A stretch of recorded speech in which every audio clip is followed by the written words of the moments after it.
estate investor who's trying to build and scale your real estate portfolio with the hopes of being work optional at a younger than typical retirement age. Today's episode of the Real Life Planning Podcast is for you. This episode is all about practical aspects of once you've bought some rental properties, where does the money come for the down payment for the next property? So we're going to talk about how different types of investors unlock down payment savings, recycle capital, recycle money for the next down payment, and maybe redirect capital from one bucket to fund the real estate bucket. So the first question is, should you redeploy your capital right now? Are you ready to buy another rental property? And the test that I encourage everybody to take is the liquidity test. Do you have enough operation savings for each rental property that you could weather an unexpected, unpleasant event, like a long vacancy or a non-paying tenant or a casualty event where you can't collect the rent? And you have to see what that number is for each property. And then also make sure that you personally have both cash reserves that you need, 3, 6, maybe for a self-employed business owner, 12 months of expenses in cash reserves to weather uneven cash flow in your personal life, and also pay taxes if you owe them. The second thing to ask yourself is, what is the leverage ratio that you are aiming for? This is different for investors at different stages.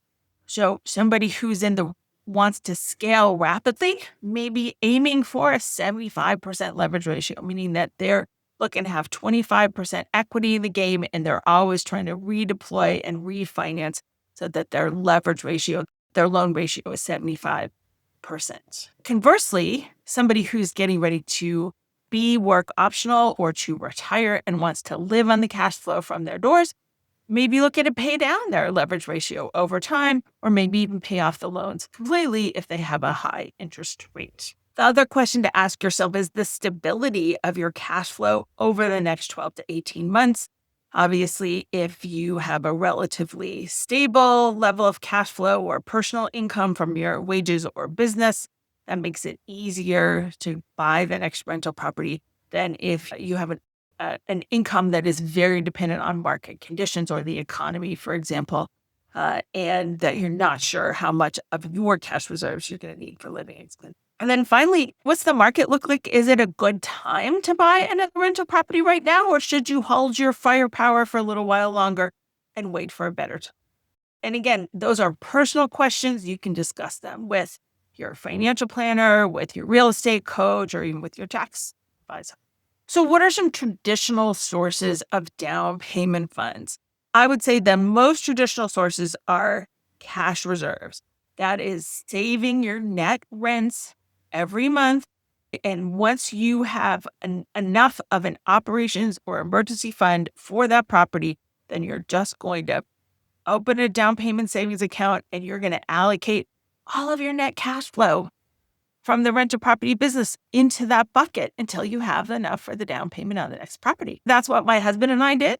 We also supplemented that with some bonus money.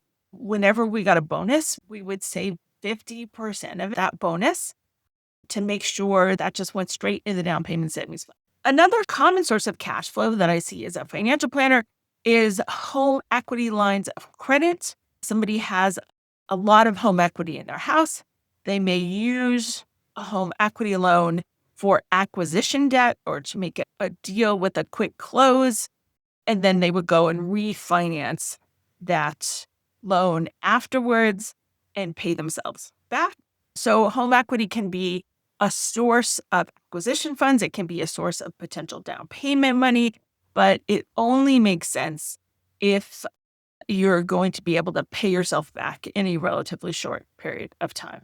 Occasionally, I'll see somebody use a retirement account loan. This is my favorite source of cash flow, but it can be possible to take a loan against a 401k plan.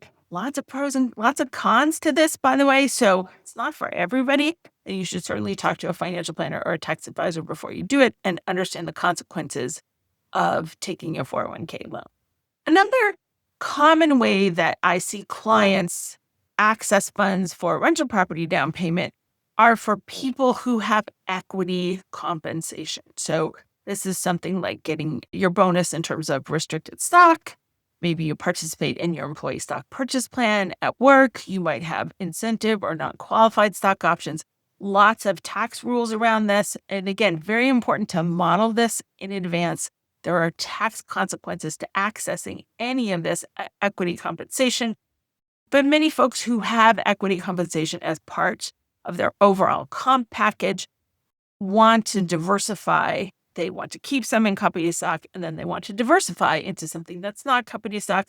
And again, that's a personal decision, not making a recommendation here. But if you're one of those people, make sure that you plan and model this in advance. It does have tax consequences, but that is a common source of down payment.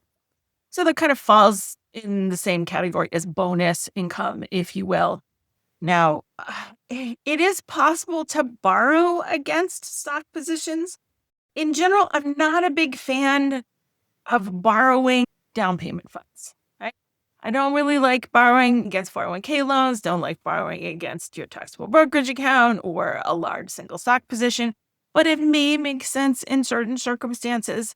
The difficult thing about borrowing for the down payment is then your property is 100% leveraged. And that definitely adds a significant risk to your rental property as an investment. So really, it should only be thought of if you're going to do it. You need to be really a risk-seeking person, and you have to have a plan to pay that down payment savings back speedy quick. Not my favorite strategy, but I do see people do it. Some creative and less common sources of funding are things like partnerships or collaborations, where you have one person maybe that's providing the capital to buy a fixer-upper and the other person is putting in more of the sweat equity, or you're borrowing money at a fixed rate from a partner in a private loan, or that they're taking an equity position in the property, they're providing equity, and then you're going to manage the property. Different real estate investors do it different ways. Make sure you have strong legal agreements. Definitely a place where you want to see a lawyer. Another creative and less common source could be a house hacking, but serial house hacking. So somebody who has a low down payment loan to buy an owner-occupied multi-family property, lives in that for a couple of years, a year or two, moves out, buys another multifamily property with a low down payment loan, for example. And although that's not technically a source of down payment money, it does significantly reduce the down payment that's required. And so can help you build and scale a little bit faster. And we've talked about that in other podcasts. We'll put it in the show notes. So the common way that I see clients build down payment savings for their next property is they avoid lifestyle creep.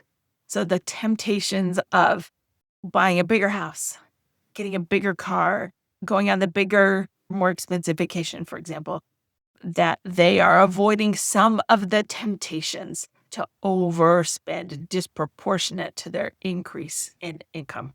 Those clients who keep their spending modest while their income increases have a larger amount every year to devote to investments.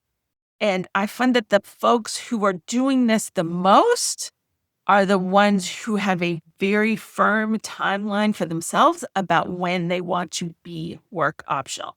And that helps them make the trade-off between some of the finer things in life right now and financial independence down the road. By no means am I suggesting that you shouldn't have fun in your life, right? But have a plan for yourself as to what are the things that you really prioritize in terms of lifestyle spending now, what's not important to you, and that will help you find more money to devote to your down payment savings. Let's take a second here and talk a little bit about the BRRRR strategy. This was a common way that we saw when interest rates were lower for people to get into their next property easily. Just as a quick refresher, the original BRRRR strategy was to use alternative sources of funding to buy a property that need some renovation to buy it for cash if possible, or with a private loan, and to make the renovations, put a renter in that property, and then refinance it with a traditional mortgage. Hopefully, in that renovation process, you've added in value to refinance the property and take all of your original equity out of the property. And then you use those refinance proceeds to buy the next property. Now, that was pretty easy to do when rates were 2.5% or 3%. Not so easy to do when rates are 6 or 7%.